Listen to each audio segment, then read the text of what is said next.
윤석열 대통령이 거부권을 행사한 간호법 제정안이 국회 본회의 재표결에서 부결되면서 결국 폐기됐습니다. 이른바 노란봉투법, 방송법 개정안 등 더불어민주당 주도로 본회의 직회부 절차를 밟는 법안들을 놓고도 여야는 앞으로도 계속 격하게 맞붙을 것으로 전망됩니다. 정현우 기자의 보도입니다. 야당 주도로 본회의를 통과했다가 윤석열 대통령이 제의를 요구해 국회로 되돌아온 간호법 제정안이 이번엔 부결됐습니다. 제의 요구 법안은 출석 의원 3분의 2 이상 찬성해야 하는데 3분의 1 넘는 의석수를 가진 여당의 당론 반대를 넘지 못했습니다.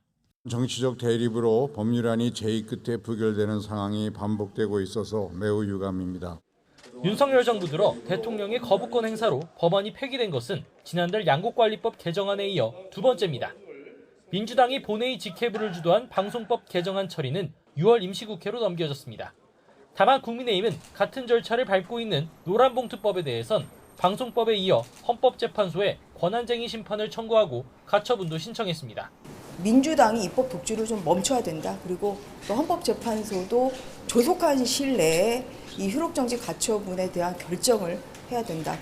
하지만 과반 의석수를 앞세운 민주당은 법안 내용과 필요성을 국민에게 알리면서 여당 대응과 상관없이 통과시키겠다는 입장입니다. 통과시킬 수 있는 준비가 됐다라고 생각이 되면 저희는 법안을 상정해서 통과시킬 수 있도록 하겠습니다. 공감대를 조성하는 그런 작업을 하겠습니다.